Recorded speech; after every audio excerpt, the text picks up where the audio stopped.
Take a French comedy play about an Italian-American gangster in 1930s New York, filmed in Orlando, and there's only one thing you can do. Make the star a guy who made The Steps in Philadelphia famous, and have it directed by the guy behind Beverly Hills Cop 3. No atlas needed for this one as we attempt to prove to you that 1991's Oscar is not that bad.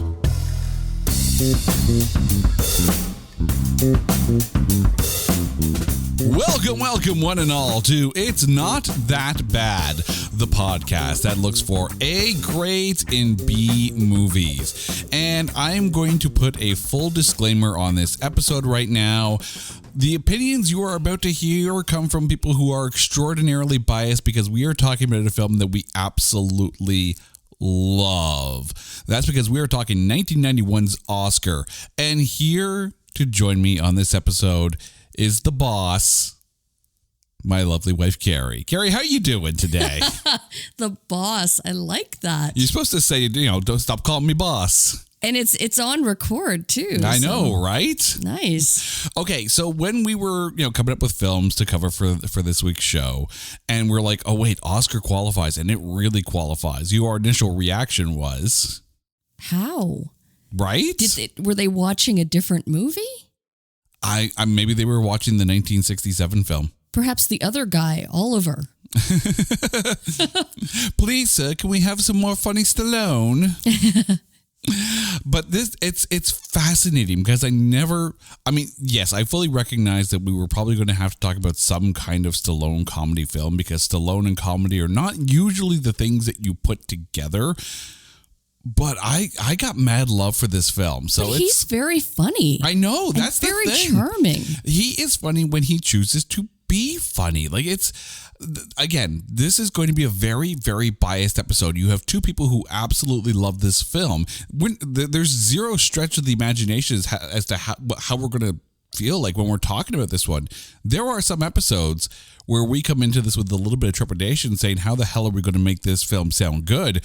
There is zero trepidation with this one. This is a damn good film. Critics be damned. But before we go down that road, before we dissect the 1991 Stallone comedy, which I can't believe I put those two words together, but here we are, we need to take the movie Oscar and trailerize it.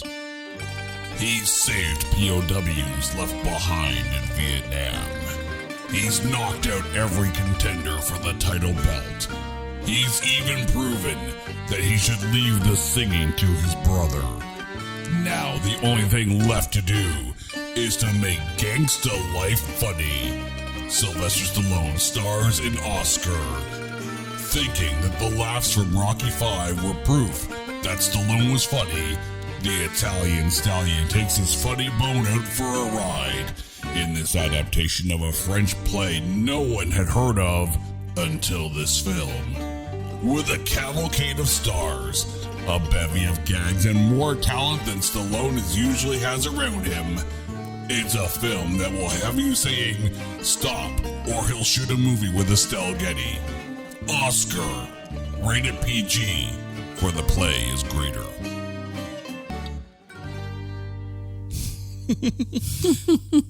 I had to get the Estelle Getty thing in there because this film came out 1 year after Rocky V, which is probably the worst Rocky film that ever rockied, and 1 year before Stop or My Mom Will Shoot, which I'm not going to lie, I've never watched it because seeing Sylvester Stallone and Estelle Getty on the screen together is just like, no, these are two things that shouldn't exist together. Oh, I think it would be charming. I haven't seen it, but I mean, it'd be cute. Don't get me wrong, Estelle Getty for the win in anything, but I just, it's going to be hard to watch a film where Estelle Getty basically carries a 200-pound Italian weight on her shoulders through the entire film.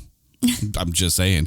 But let's talk about 1991's Oscar here. This movie stars Sylvester Stallone, Ornella Muti, Marissa Tomei, Tim Curry, Chaz Palminteri, Don Amici, Kurtwood Smith, Kirk Douglas, and a ton of others. This was one of the first credited film roles for one Marissa Tomei. Prior to this, she was in Playing for Keeps and The Flamingo Kid. It was the first ever film for Elizabeth Barrandess, who played Teresa, and it was the first theatrical film role for Jocelyn O'Brien, who played Nora, the maid. However, there was an almost starring. Originally, this film was pitched to be made in the 80s with John Belushi as Snaps Provolone. And then John Belushi died and the project got shelved for a while. I don't know if I can picture John Belushi in this role. I really can't. No disrespect, because he was quite funny in his own right. But I can't picture anybody else but Stallone. Now, there was another iteration of this movie, in the works as well. That movie would have been directed by Charles Crichton, who was the director of A Fish Called Wanda, and it would have starred in the role of Snaps Provolone, Danny DeVito. No. Again, a very funny man. Can I just put it out on Front Street? You need like that handsome gangster because of the storyline as it goes. Mm-hmm. Right? Like, I don't think DeVito. Are we using the Danny DeVito rule on Snaps Provolone right now? I can't see, Stallone has the beautiful wife, mm-hmm. The beautiful daughters, right? Daughters, 2 of them. Yeah, the one he didn't know about, yeah. Exactly. And again, the mistress, or at the time, like he was just coming up. So, young love, right? But this may actually be a way to use the Danny DeVito rule in actual context here. Okay, enlighten me. Okay. What is the DeVito rule? Okay, so the Danny DeVito rule is this, all right? You take a character who's, by definition, if you will, or at least by their actions, they should be a bad character, a bad person in the film, right? Take 50 Shades of Grey, for instance, okay?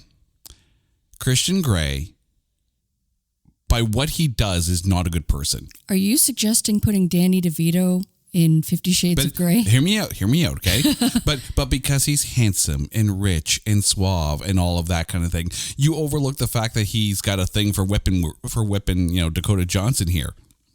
You put Danny DeVito in that role, and all of a sudden, I wish this was a video podcast, because the look on your face made it look like you were about to throw up all over the microphone. I can't see it, right? Like, to see Stallone as the reformed gangster, the bad guy turned good because of a promise to his dying father. Like, even just taking the slaps, from his dad before he passed away. Papa, no! It was, Stallone played it so well, right? Because I see Stallone and I'm like, he is like freaking Rocky. He's a tough guy. Yeah. Right?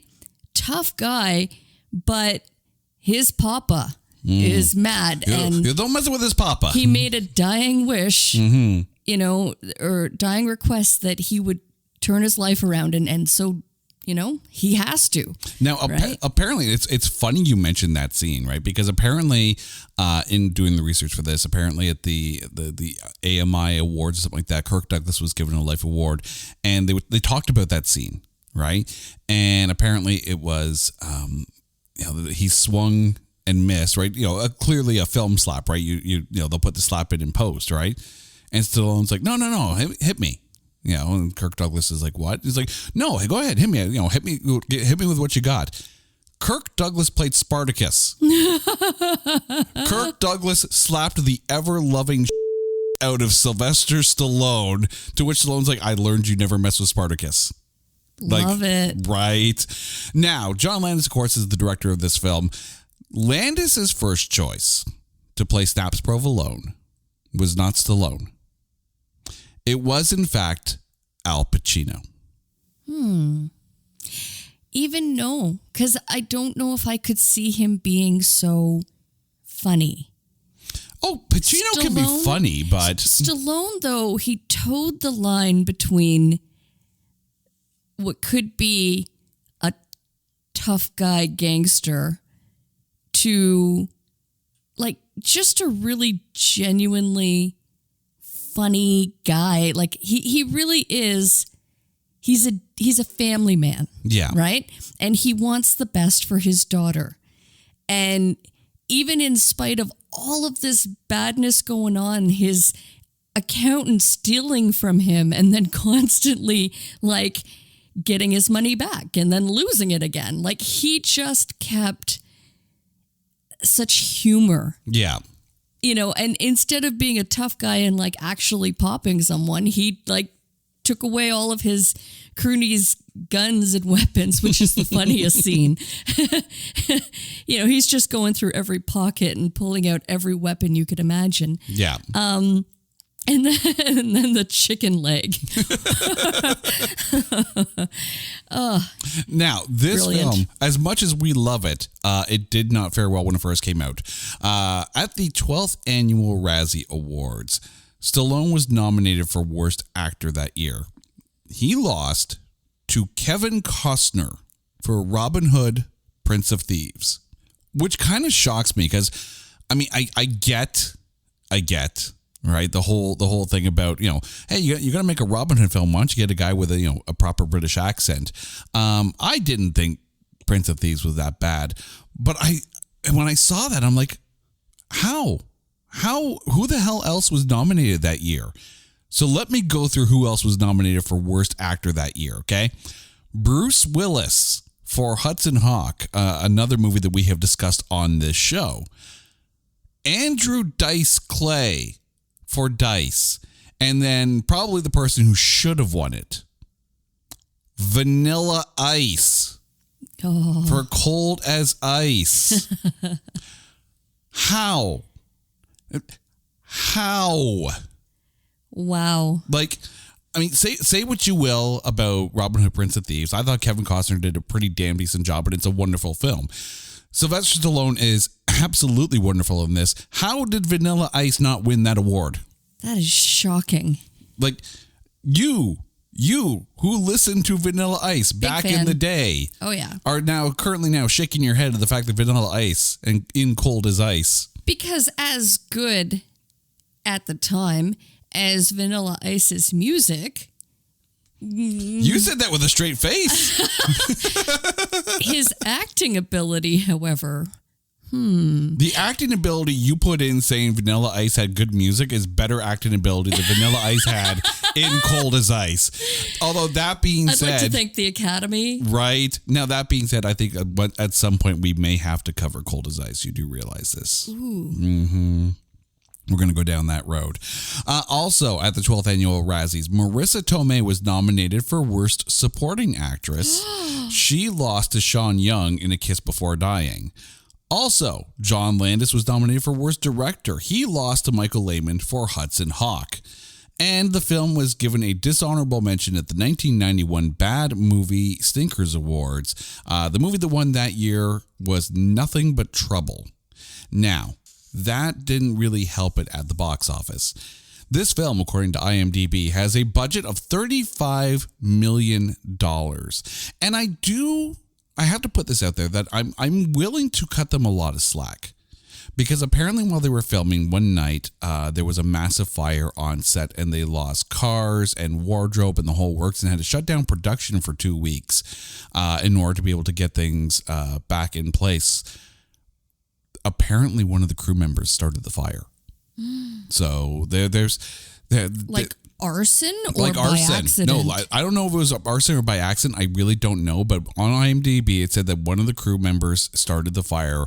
It did not say whether it was arson or not, but they lost 2 weeks of production time and a lot of set pieces and could have been wardrobe. Anything from like smoking on set. Yeah. The amount of hairspray that no doubt Marissa Tomei. Everyone used. But it's funny because this was at one of the first films filmed at Hollywood Studios in Orlando.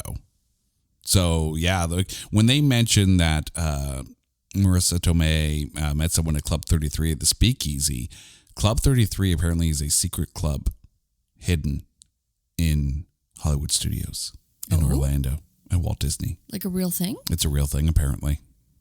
Ooh. Now we have to go find it. I want to go to there. Hey, dear Disney, I would love to do an episode at Club 33 about anything that mentions. We should have recorded this in Orlando. I know, we right? could go back. We could. We could stop right now, and then Disney could bring us up to Club 33, and then we'll do the show again, right? Well, I mean, if dear Disney, if you would like to invite us to the Star Wars Galactic Star Cruiser Hotel, we will defend the crap out of the indefensible Rise of Skywalker if we get to do it at Disney. Right? I like it. Let's do it. Please make it so. But getting back to the numbers here. So, budget $35 million, a worldwide gross only of $23.5 million. However, when it was released on the April 25th, 1991 weekend, April 26th, I can't read apparently, it debuted at number 1 with a $5 million take. It debuted over other debuts that week, A Kiss Before Dying and Toy Soldiers, which were 2 and 3 respectively. Also in the top 10 that week, Teenage Mutant Ninja Turtles 2, The Secret of the Ooze. It's funny, when you were talking Vanilla Ice, I was totally going to mention Ninja Turtles. That was number 7 that week. How? I am curious on the rating of that. I need to check that. We will have to check that. But the rating for this one is why we're talking about this. Right. This film has a Metascore of 47. And then over on Rotten Tomatoes, it has an audience score of 63%. So clearly the audience knows what we're talking about here. I actually find it low, though. Possibly, but there are things I could see why. But 63% is going to sound really high when you realize that the tomatometer on this is a whopping 12%. Ugh. Like it's that's low. And in comparison to, this play was made into a film in 1967 called Oscar as well, starring Louis Dufournet, and apparently I'm apologizing right now. Okay, I'm probably messed up that name. That film, no tomatometer, but it has an audience score of 83%. And apparently Louis Dufournet, again, apologize if I messed up the name, played the role of Snaps, of the gangster in the actual stage play. So it's one of those things where it was a known commodity kind of thing. This is one of those films where we talk about a lot because it is a stage play adapted for screen. Did this make, because I know your love of live theater, did that make you love this film more? You know what? Yes, I think possibly, but on its own as a movie, I think it was very well done. Like, I mean, I would be curious to have seen the stage play to compare them. Mm-hmm. So I really can't speak to that because I haven't seen the other side of things. But even, as we were watching it before recording, I said, so this is a stage play, right? Like, because it is so, I think, obvious in how it was produced. And I'm not sure if they meant to do that, if that was by design. Because, I mean, as a movie, it is perfectly fine as a standalone. But there's just so many different scenes, almost different acts of it, where you're like, yeah, okay, I can see where they would have like the set change or the costume change, right? Or, like you could just picture the stagehands bringing the set pieces out. Yeah. Like, it is very much in the style of the stage play with the acts. Oh, yeah. I mean, like, you could tell, just by the dialogue alone that it's a stage play, because it reads like a stage play. Right, you could see those little one-off lines, kind of thing. The kind of things that make the audience laugh that much harder. And And there are a few actors in this where I would love to see them on stage doing this live. Some where I could sit there and say, okay, get a stage actor, but there were some where I'd be like, no, let's put them on the stage. It'd be fun. It would be fun. But let's get to the breakdown of this here. We need to start with Snaps Provolone himself, Sylvester Stallone. Your thoughts on the man? Oh, just wonderful. Like, again, he was so funny and charming and perfect, like as a reformed bad guy gangster. Yet again, a loving father and family man, right? So I found it was so charming, the storyline that, everyone has to speak to him. It's a matter of life and death. Yeah. Right? Again, that's very stage dialogue too. That's like, I know, straight out of the stage play. And and just the fact that it was like the ongoing, like basically the connection between all the different scenes. It was just so funny. He's so funny, but Stallone has a way of delivering a line and then it's just in his face.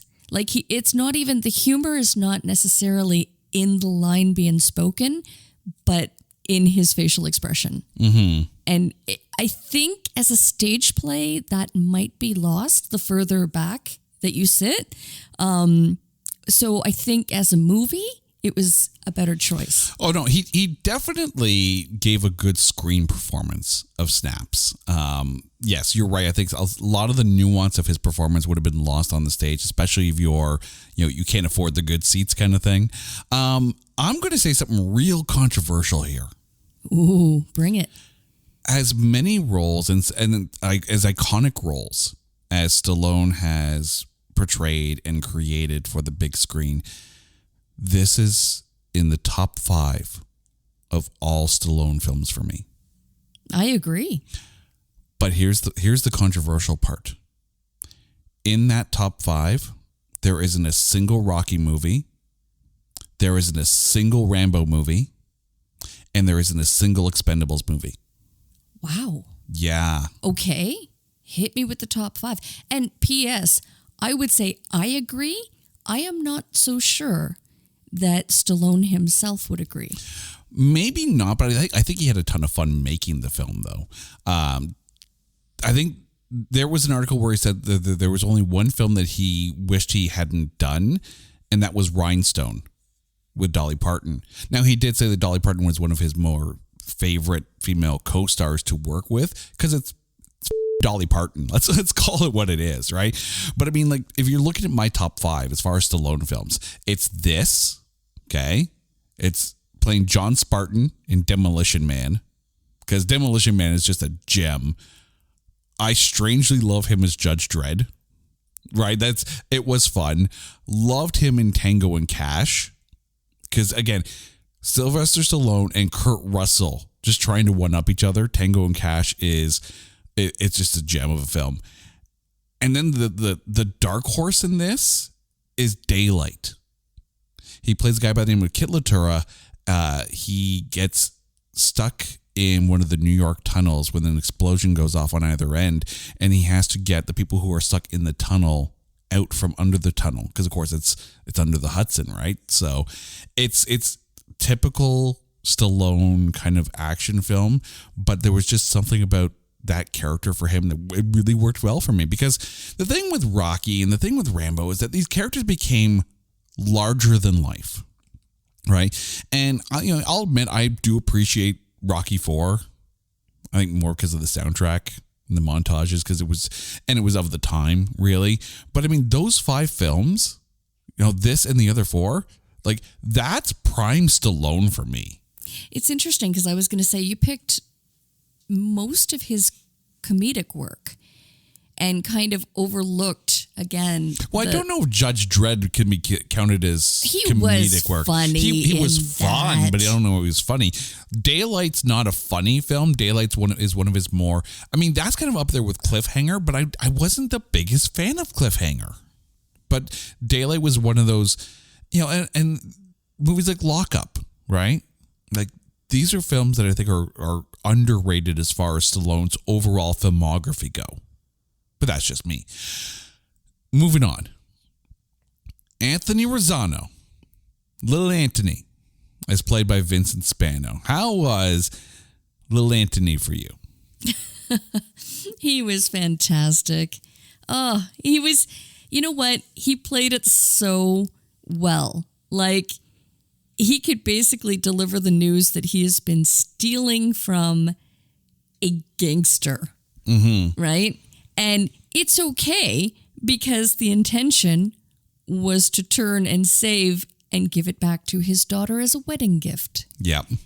Sorry, the Provolone's daughter as a wedding gift, right? So it was so funny, and the story itself is just so, it's so cool. Like, when you think about it, right? Like, it was very clever, and I think he played it brilliantly. Not going to lie, this film was done today, and I'm sure they would interject some little gag about, Anthony hitting his step count for the day, because he was back and forth with all different bags and whatnot. But I think he was at his best when he was, going tete-a-tete with Stallone. Like, just the two of them playing off of each other. And I think that's what I liked about Stallone, is that it wasn't an overbearing role. It wasn't this was not a macho role for Stallone. Right? It wasn't. The only thing I can say, and again, he played it well. However, and I think this was part of the, adapted to screen stage play or the dialogue, but it was almost kind of like some of the scenes between the two gentlemen, he was just delivering a line, right? Instead of like an actual conversation, it was very much like deliver the line and wait for the, audience laughter, right? And just the way it was scripted, there were a few lines that was delivered, and it was like, okay, well, that's almost kind of expected. Like his whole like, I stole it from you, like yeah. Or he's like, where did you get, $50,000? I stole it from you. Like, yeah. Yeah. The cojones on this guy. Yeah. I wonder, and I know they would probably never do it. I would love to see someone take this film and put in a laugh track. I'd be curious how that would play. I think that's what was missing. Although I was laughing throughout the viewing of this movie, like in all the right places. So, I mean, I was still hearing the laughter. It was just coming from me. It reminds me, and we Kevin Helston, my co-host on Just Another Nerd Show, and I have talked about this kind of thing over on Just Another Nerd Show, especially when it regards to Spider-Man No Way Home. There's the scene where Andrew Garfield jumps out of the portal kind of thing, and they leave a beat in the in the movie, right? Because they know people are going to lose their ish in the theater. But it's really different when you watch it at home, because he hops out of the portal, and then there's a beat, and no one does anything, and then it picks back up. It's missing that audience reaction. And you see it sometimes on YouTube where people will, bring their phones into the movie theaters, and they'll film it not necessarily to spoil the film. They'll film it to hear the audience reaction. And even, during the pandemic, 1 year after Endgame was released, people were watching reaction videos from Avengers Endgame on YouTube, and just hearing the theater crowd lose their absolute when Captain America finally says, "Avengers, assemble." People lost their. That was the moment that they had been waiting for over a decade, and they lost it. Those words were spoken finally, and people lost their ever-loving minds. And during the pandemic, when people couldn't go to see movies in the theater, those moments were gone. This film, I would love to see this film with an appreciative live audience and hear their laughter. And it does. It makes the film enjoyable more. It's like watching a sitcom without a laugh track. right? Something's missing. Something's really missing. Moving on. This is where I think the stage play really comes into play here. Marissa Tomei as Lisa. Stallone played this very well for the cameras, right? Again, you mentioned it, the nuances in the way he played snaps. Lisa played this like she was on stage, right? Very over-exaggerated, very loud, very pronounced. Like her performance, you could literally copy and paste that, put it on stage, and it would feel right in place. But how was Marissa Tomei for you? Oh, she was so cute. She was so cute. I absolutely love the crying scene where like Stallone just snaps his fingers and she stops on cue. It's like, oh my God. You could tell like she was made for this character or she made this character. Like it was just so perfect. Everything. I am really, really glad. And not that I've seen anywhere that she was ever in consideration, but I'm so glad they didn't put someone like a Fran Drescher in this. Oh, no. No. And I think that's the thing, too.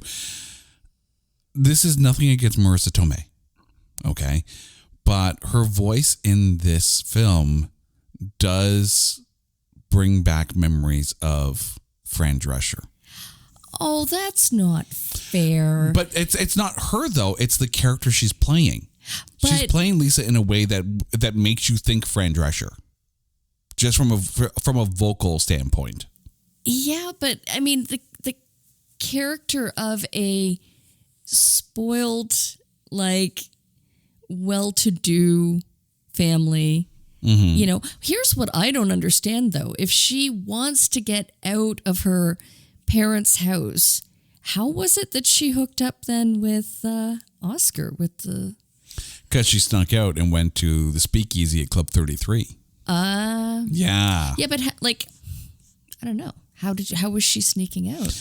Was it the maid that was helping her sneak out? I don't know. That looks like something Nora would probably do, especially because Nora was the one who was talking to her and consoling her afterwards, kind of thing. And ill-advising her. But I mean, there's the thing. Like, I do understand to a point why Marissa Tomei would have been nominated for Worst Actress because it's a very loud role. It really is. It's over the top. But you could see it being legit, though. Like, but that's the thing. If she knew that this was taken from a stage play, and I wonder if she went and saw the stage play, her portrayal of Lisa is a very stage-like portrayal, and I love it because of that. Because the rest of the film does feel like a stage play with a bunch of cameras filming it. Like, I love it. She played it perfectly for the way Landis directed it. So, you know, to the Razzies, you. I'm just going to put it out there. She played it very well. But on the other side, the other daughter, Elizabeth Barrandis, is playing Teresa. She was the complete opposite of Lisa. So looking at Teresa, you know, the other daughter, you know, the one who's not Lisa, right? How is What other daughter? The one who's not Lisa. We don't have another daughter. How was Teresa for you? You know what? At first I thought, oh, she's cute as a button. She just turns up and she has this confidence that she just walks right into a gangster's house and basically introduces herself and says, yeah, I kind of said that you were my father. Like that is a bold move right there. Yeah. So, you know, at first I thought, wow, she's really confident and really, you know, together. And then I don't know, that whole scene where they broke up and then she realizes she can't live without him. And then it's almost kind of like, okay, this is just scripted now. Like, like she kind of lost it for me. I don't know how to explain it. And it wasn't anything really that the actress did in the performance. It was just kind of like the character itself. I think they picked the perfect personality for her, at least in comparison to Like she is. She's a direct contrast to Lisa, right? And she needs to be, right? Because she's the one who's basically telling lies in order to get Anthony to like her because it makes her seem more interesting. So unknowingly, Lisa, I guess, then would be the interesting sister, that she didn't know she really had. But I think she also played very well against Anthony, right? Like, I don't know who you cast in that role in 1991. Maybe Jennifer Grey, who of course played Baby in Dirty Dancing. Would Scarlett Johansson have been too young? 1991, heck no. Yeah, she should be way too young. Too young. But I think Jennifer Grey would have made especially when you consider how Jennifer Grey played Ferris Bueller's sister in Ferris Bueller's Day Off. How about a Julia Roberts? I don't know. I think Julia Roberts would be too larger than life. I think you needed someone who's a bit more subtle. Very plain. Mm-hmm. Yeah, a very plain, pretty, but a plain Jane. Right, but she played that very well, and you could very much see the difference of coming from money and wealth and fame and stature with Lisa. Julia Roberts is too glamorous for that role. Yeah, but I think, they could have very much with costuming and makeup downplayed her. Maybe it's just me, right? Julia, you cannot tone down Julia Roberts. You can't, right? It'd be like Erin Brockovich? Even still, though, right? You can't tone that down. It would be like taking Nicole Kidman. You cannot tone Nicole Kidman down, especially not in 1991. Jennifer Grey, you could have. Maybe an Ali Sheedy. But I think with Elizabeth Baroness, I think she did a very good job. But I do agree that some of the delivery didn't work as well. At least not as stage as Lisa. Lisa is definitely the more stage sister than Teresa. But let's talk about Lisa's mother. Not Teresa's mother, but Lisa's mother. Sophia, as played by Ornella Muti. What were your thoughts on Sophia?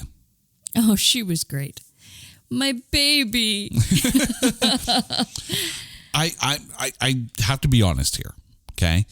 Ornella Muti has and again, apologies if I am messing up names. Remember, me, idiot, basement microphone. Okay, good. I'm going to put that on a shirt. Me, idiot, basement microphone. That's about it. I want the Very Carey movie t-shirt.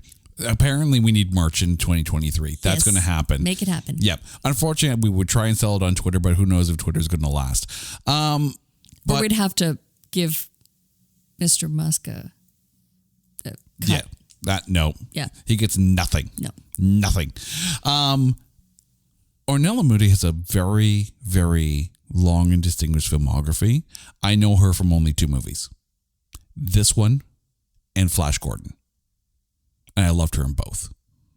Like, in Flash Gordon, she is, Emperor Ming's queen kind of thing. Like, she's very regal and very, not evil per se, but definitely not on the side of Flash Gordon. And here she is. She's just the perfect gangster wife in this. Like, the look, the demeanor. And I think she actually made Stallone better on screen. Oh, very much. Like, I love that, as much as he's a tough guy, his wife really is the boss in that household. But I mean, and again, like I say it, Snaps Provolone is a bad guy, right? He's a gangster, but this isn't a macho role for him. No, he has a heart of gold. He's a family man. Yeah. And I think that's why I love Stallone in this so much. Mm-hmm. It's so, the role on paper works for him. The characterization is so counter to what he had built up to that point that I love it even more. And I think that was helped by the goons around him. So let's talk Connie. It's played by Chaz Palminteri here. How was Connie for you, huh? Oh, you know what? Let's just put it out there. I loved all the characters, and picking my MVP is going to be very challenging on this one because everybody played their roles so well. But yeah, with Connie, right? Like straight up the lovable idiot in this. Oh my God. Right? And, hey, boss. Don't call me boss. Sorry, boss. Sorry, boss. But I mean, there's the scene where him and Snaps are sitting on the couch and like they're literally trying to wrap their heads around the everything that's going on and the back and forth between the two of them. Like, yeah, watch my daughter. Which daughter? Which daughter? Teresa, the one's not Lisa, right? Who's Teresa? Don't take your eyes off this bag, right? Like, he's such a lovable idiot in this. Oh my God. Right? He's not stupid, right? He's just not there. Right. But he's so freaking adorable in this role. You know, as far as a gangster, though, and you say that he's not stupid, I don't think it's stupid, but I think it's very like Lowell and Hardy inspired. Oh, God, yes. Absolutely. Like, between him and Aldo, right? That's like Rosencrantz and Guildenstern right there. Like, or the Three Stooges, like just like bumbling, like lovable idiot. Well, there's the scene where Stallone lines the two of them up and he's about to smack both of them there, right? It's very Three Stooges, and yeah. I want to see this play. There was a lot of physical humor in this, and it's just so funny. I love this movie. Like, I have nothing bad to say about this movie. It's not just not that bad. It's a damn good movie. Right. This is one of those films that if it's ever on TV, and there's the thing, it's never on TV, right? This is one of those films where if you don't have and I'm going to say it, if you don't have the freaking VHS of this, good luck trying to find anywhere to watch it. It's just one of those movies that for some reason has fallen through the cracks, but is an absolute freaking gem. And it holds up today. Right? Because it's a stage play, because it's just a comedy of errors, you can watch this film literally, doing the math here, 31 years later. Dear Mirvish Theater, we need to make Oscar happen. Oh my God. If we're ever... Oscar for 23. I'm starting the petition now. If we're ever... in a city that has Oscar happening on a stage play, like if we're ever in New York and it's like off Broadway to the point that it's in New Jersey, we're gonna go. Even a high school production. Anyone? Anyone? Are your kids in the play? No, we came from Toronto to go see this. Oh, that's creepy as hell. Moving on though. Aldo the Butler is played by Peter Reigert. How was he for you? So great. So I'll get the door. In every play, at least in every play that I know I've seen, and I'm sure you'll probably agree with this one, because again, you are the big live theater lover of the two of us here. There's always one character, and it's usually not one of the main stars, but there's always one side character that whenever it's time for them to come out and do the curtain call, they get the loudest applause because they have the best lines. They are the absolute funniest of the show. They're there to keep you entertained through the main story. I guarantee you, in the stage play, Aldo probably gets the most laughs or the biggest applause at the end of the night. He's just that kind of character. Mm-hmm. Right? If you think about, and we have just gone to see Harry Potter and the Cursed Child, and the girl who plays Moaning Myrtle, indeed, right? Huge applause for her at the end, right? Again, not a major character, just like in really one scene of the play, but oh my God, stole the show, mm-hmm. Right?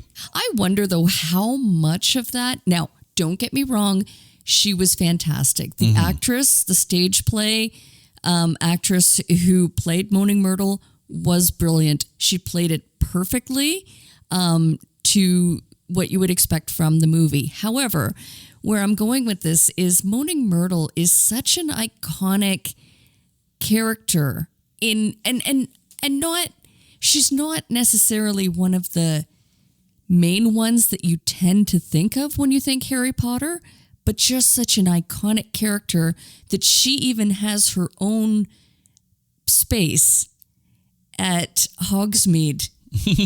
If you've ever gone to Orlando and the Islands of Adventure and you're in Hogsmeade and you go into the bathroom, you will hear Moaning Myrtle. So because of that, because she is, again, she's that character that it's almost kind of like, I don't know, like, it's a breath of fresh air in the story along the way. Yeah. Yeah. Just such a part of the story. But anyway, that was my diatribe on Harry Potter. In a podcast episode about a 1991 comedy about a gangster trying to go straight. Yeah. But yeah, then here we are. But back to the butler who, it's always the butler who did it. Yeah. What I liked is the contrast is that he was definitely the smarter of the two croonies. And so sarcastic. And he was like he was the one that, he'd be asked to do something and then under his breath or as soon as like the room is clear, he says what's on his mind. Yeah. And I like that. Oh, don't worry, I'll get it. Yeah, like, exactly. Right. Oh, it's like, that's your job. But Yeah. Anyway. You can tell too, like even the scene where it's like, taking people's hats off their heads kind of thing and tossing them onto the hook. Oh, yeah, right? that was brilliant. Yeah. I wonder how many takes that took. I don't know, but it's brilliant. But that's the thing. And even the double take allowed, from Anthony to see, like, wait, you just did that kind of thing? Can I just say, though, that I felt he was more of a gangster than Mr. Provolone? Because you could just tell that, he would have popped Anthony. Yeah. Like one or two of these visits, by the time he's bringing the bag and like, yeah, he was very much, I think he was the tough guy, Well, so I was like, come on, man, the rule. Don't witness anything. It's better for your health, right? But yeah, Aldo during the criminal days would be the one to go out and, do the hit. Exactly. Do the hit, do the drive-by kind of thing. Snaps is the business guy. Snaps is the leader. He doesn't get his hands dirty for nothing. Aldo's the guy who would probably go out and do it. But I loved him in this because, again, it was just such sarcasm, such snark. It was so great. So much fun. I need to enunciate for this next one, though, because we're going to talk about Dr. Poole, as played by one Tim Curry. Again, I recognize the wide breadth of filmography that Tim Curry had during his career. This is one of my favorite roles of his. But how is Dr. Poole for you? Oh, he was so funny. And here's some more money. Oh, my God. And more money. And here's a lovely $20 bill. I love the unexpected twist because, as far as like looks and charm, you would not tend to expect Lisa to be drawn to him at all. Like, I have to wonder how, why, why. But, I love Tim Curry. You know what? Like, from his Rocky, the other Rocky. Dr. Frankenfurter, yeah. His Rocky Horror Picture Show days. Oh, and let's not forget Clue. Like Clue is such a good film too. Like literally anything Tim Curry does is amazing, unless it's creepy as hell Pennywise in the TV movie for It. Yeah. Now you're like, Forgot about that one. Before we move on though with the rest of the cast here, I need to stop for a second because you just went there with one of my favorite lines from this film, and it brings up the point that this film, again, my personal take on this is that the hallmark of any good comedy is that it is infinitely quotable. This film is so freaking quotable. Like, how many times do you sit there and go, he is money? and he has more money, right? Yeah. Or even something to throw in and say, here, you feel this is very soft. It's like a baby's behind. Like, you're going to find yourself quoting this film in regular, ordinary, daily conversation to the point that people are going to sit there and go, you feeling okay? And laughing out loud. You know, it's like you said, like, this is very much a theater going, or at least see in the theater. Because watching it at home, I mean, yeah, it's just you watching it laughing. Yeah. Which is fine. But again, as a full theater, you know, you would get that like loudness of the laughter. Yeah. Okay. Getting back to the cast here. Toomey, the cop, is played by Kurtwood Smith. You, of course, know him as the father on That 70s Show. How was Toomey for you? Oh, you could just tell. You could see where it was going the entire way, right? He's watching the house and kind of almost doing the narration of, hey, there he is again. He's got the bag again. Like, Yep. you know, like completely clueless to what is actually happening, but just trying to follow because the bag comes and goes and then goes again. And Yeah. You know they're keeping score on this one here. And it's just like, I love the ego on Toomey, right? Like, just the ego so big that he can only fall down because of it. Right. And it's funny too, because like I know we occasionally sit there and go, well, who else would be really good in this role? And the only person that came to mind that, you know, if I were ever to recast it, maybe Wallace Shawn, who of course played Vicini from The Princess Bride. Inconceivable. But I think there's something about Kurtwood Smith where his accent was perfect for this. His demeanor was perfect for this New York cop. Like, how about a Bruce Willis? No. Just no. I could see it. I mean, I will give Bruce Willis a world of credit because he occasionally picks up these small roles where you're like, how the hell did they get Bruce Willis into there? But I know he takes a lot of these small roles, a lot of them basically on passion projects, right? Or by, you know, my buddy called me up, said he's doing this film, they got this role. I'm like, okay, I'll have some fun. I'm sure Stallone could make it happen. Well, maybe. Or he would put in, help me out here, Judge Dredd, played his... Or Armando Sante. Or are you thinking Rob Schneider? Rob Schneider. Yeah. No. I don't want Rob Schneider anywhere near this. I would rather have Armando Sante as Toomey as opposed to Rob Schneider. But no, I think Kurtwood Smith played the perfect 1930s gangster New York era, you know, cop that was too big for his britches. Or maybe a Richard Gere. No, too suave.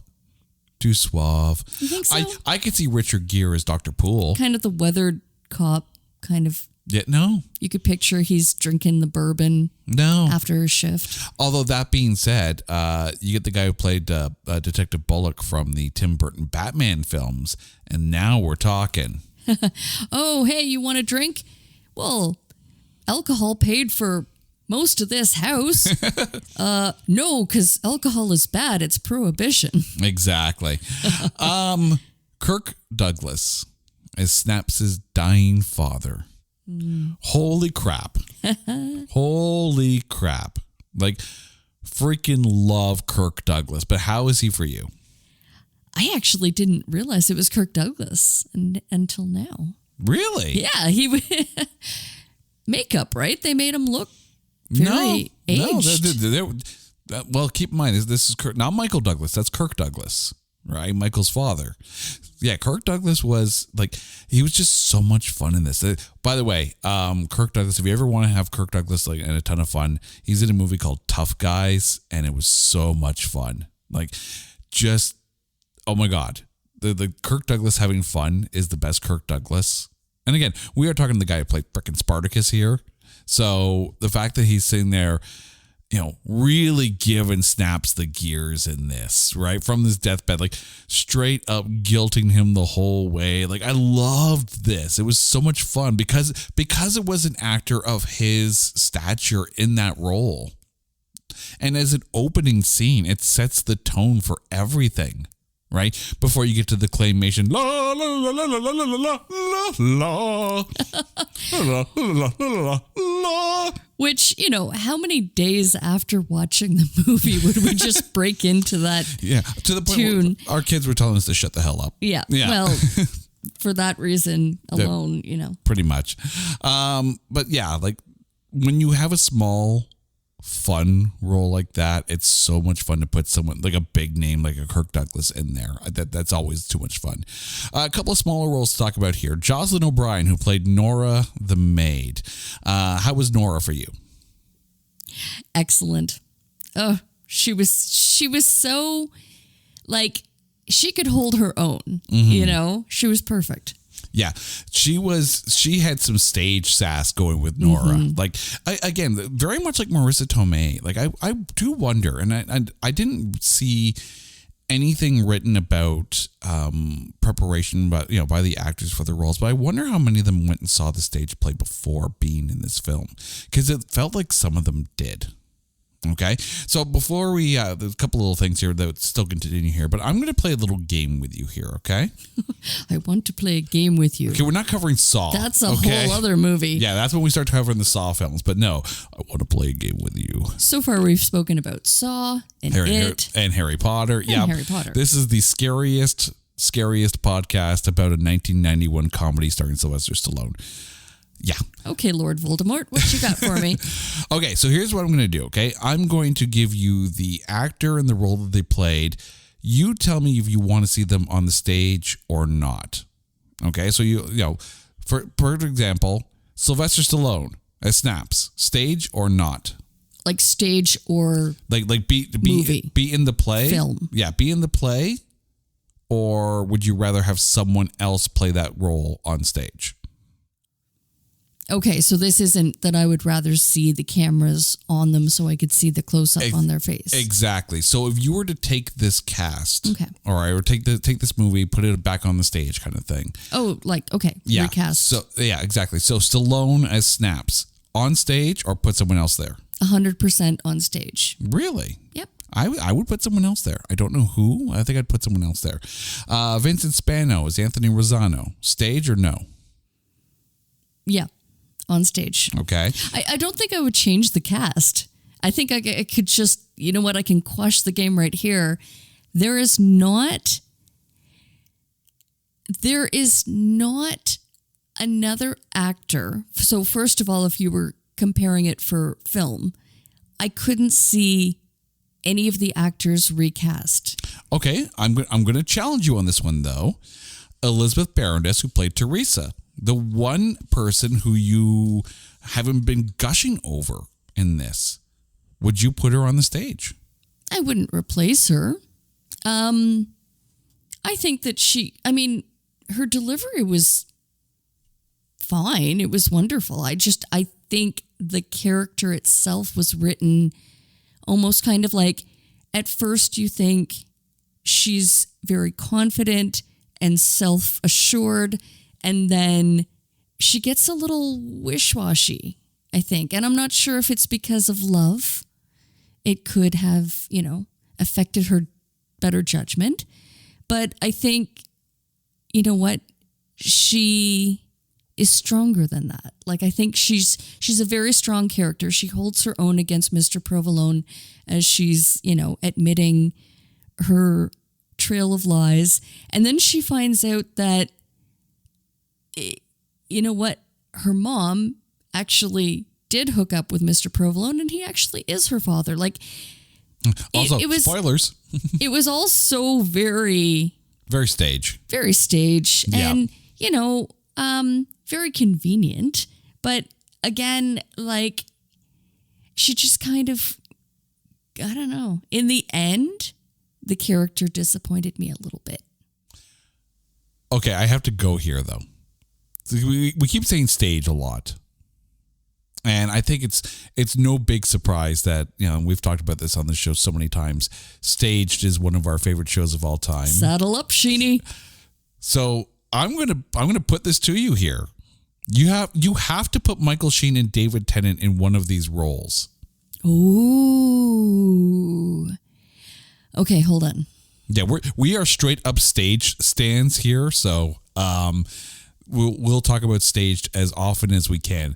Michael Sheen's got to be in this movie. Okay. Who is he? Okay.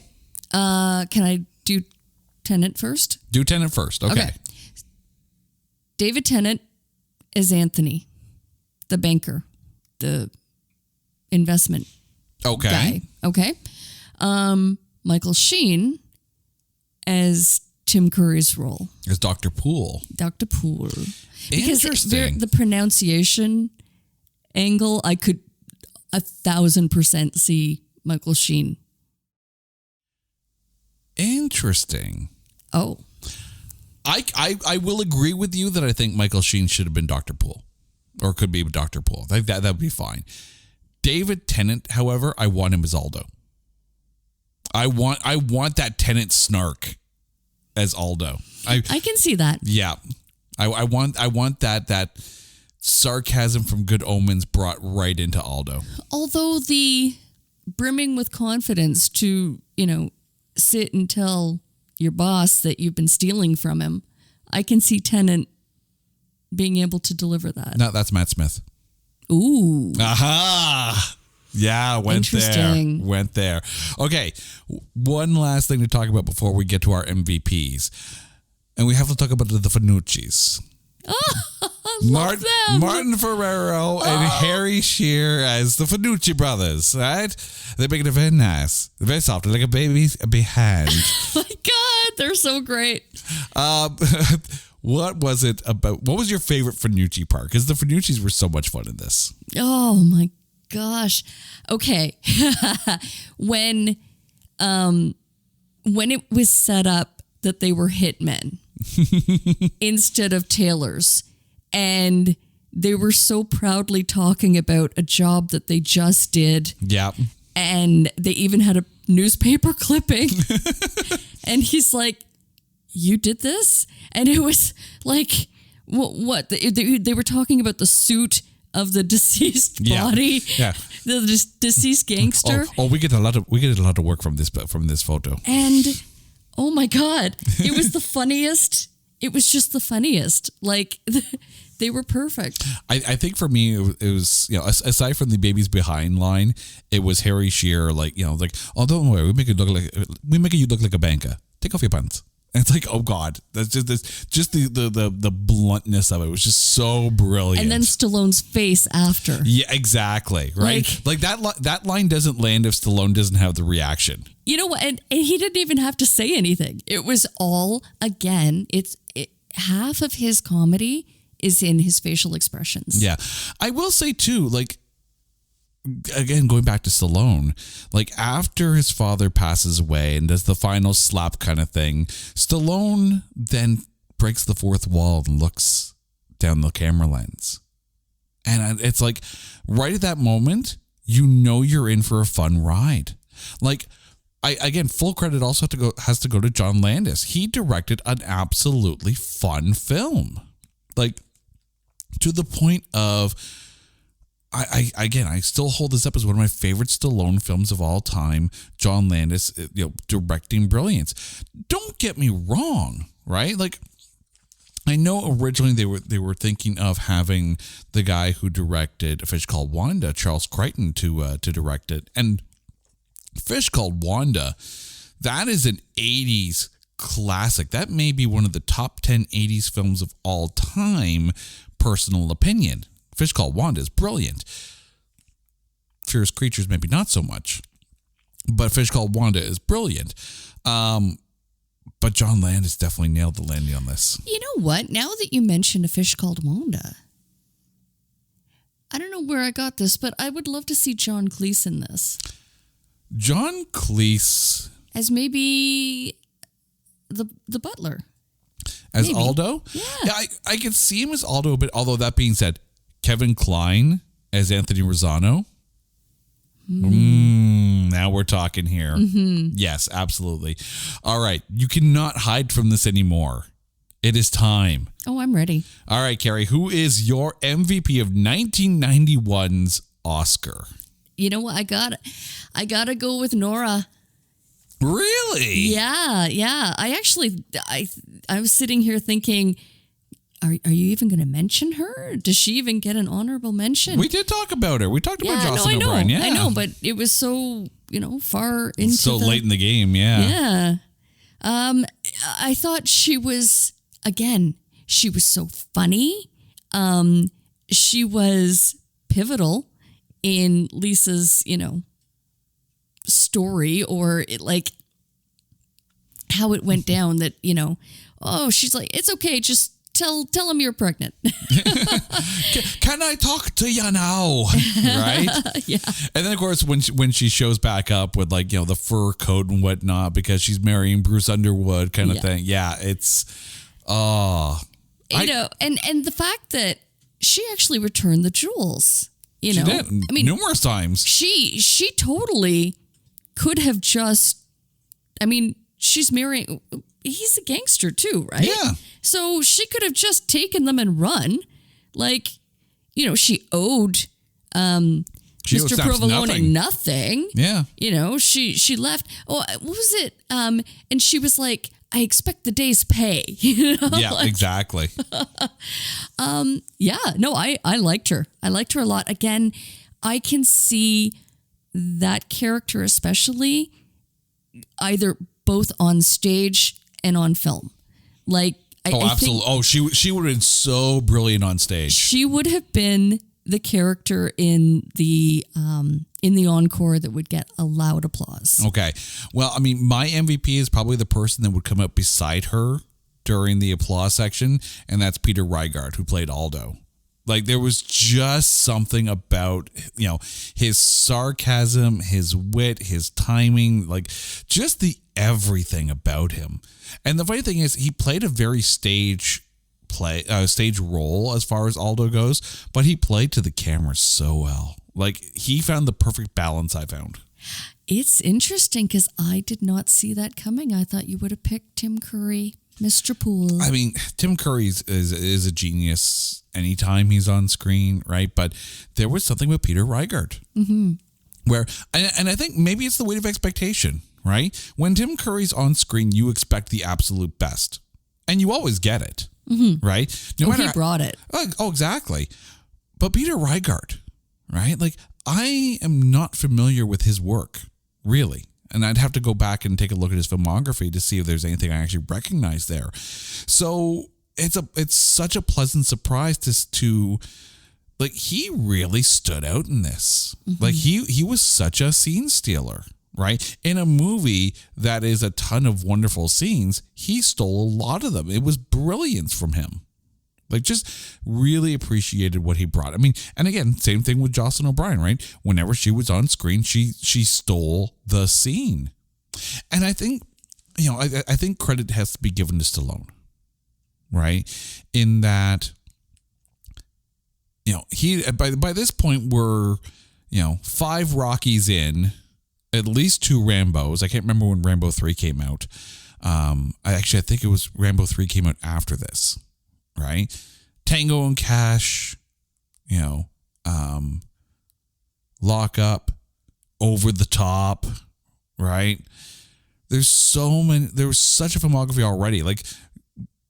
People forget, I think, just how huge Stallone was, right?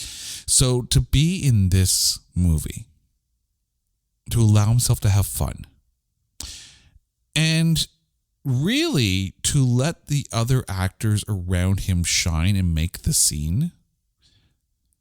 The ego was checked at the door. The ego was absolutely checked at the door because while he's great in this, he plays it at a level where everyone else makes it fun around him. And that's just smart. That's just absolutely smart. Across the board, this film is funny as hell.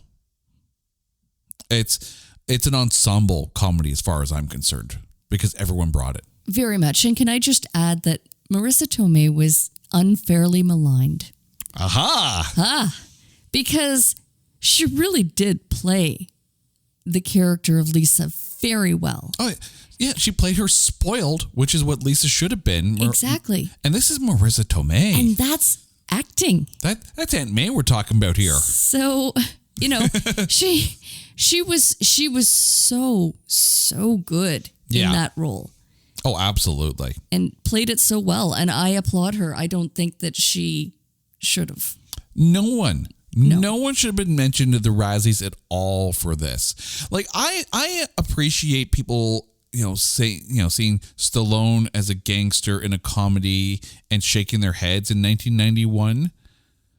But go back and watch this, right? Go back and recognize that Stallone's is it can be funny.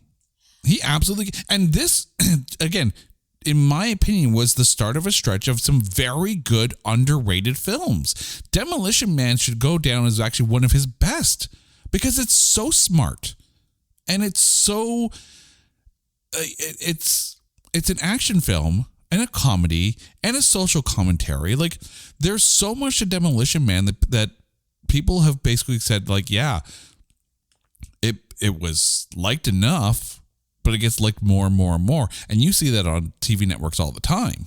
Mm-hmm. I do have a question, however. And again, I'm not out to recast Marissa Tomei at all. But could you see Madonna in the role of Lisa? No. And the reason I say that is because of her role in Dick Tracy. Yeah. I think she could have very well played the, spoiled, rich, whiny daughter of a gangster. I think Madonna could have quite easily, but you had mentioned Marissa Tomei's voice, that maybe you didn't dig the nasal because it was clearly tone. It was very a stage-like performance, right? And again, maybe it's just me. Maybe I'm just having Fran Drescher, So I think Madonna would be a good choice. Although I tell you right now, if they remade this movie today, Lisa is played by Kristen Ritter. No, hold on. I need Lady Gaga. Lady Gaga, eh? Mm-hmm. Kristen Ritter's way more fun, though. I think she could make it fun. No, I'm a Kristen Ritter stan. It's all good. I could almost see Kristen Ritter as Teresa. Or the mom, Lisa's mom, not the other daughter's mom. You can put Kristen Ritter as the mom? How young is Teresa at this point? She's getting older, isn't she? She's old. Dear Kristen Ritter, don't listen to this. My wife is calling you old now. Oh dear. Oh. I've seen Jessica Jones. She'll kick your ass. Oh no. So basically what we're trying to say is this. Go watch Oscar. It is a ton of fun. Carrie, thank you so much for this. And to you, our listeners, thank you for listening to this episode of It's Not That Bad. Now, here's the drill. If there is a movie out there that you think is unfairly maligned, much like Marissa Tomei was, or you think is so bad that there's no way in hell that we can find anything good to say about us, hit us up on Twitter as long as it lasts, at NotThatBadCast. Also, you can now find us on Facebook at facebook.com/NotThatBadCast. Please do, by all means, follow and like the page, because if Twitter ever goes down, guess where we're going to be. Until next time, I'm Jay. She's Carrie. You're awesome. This is It's Not That Bad. Take care, everyone.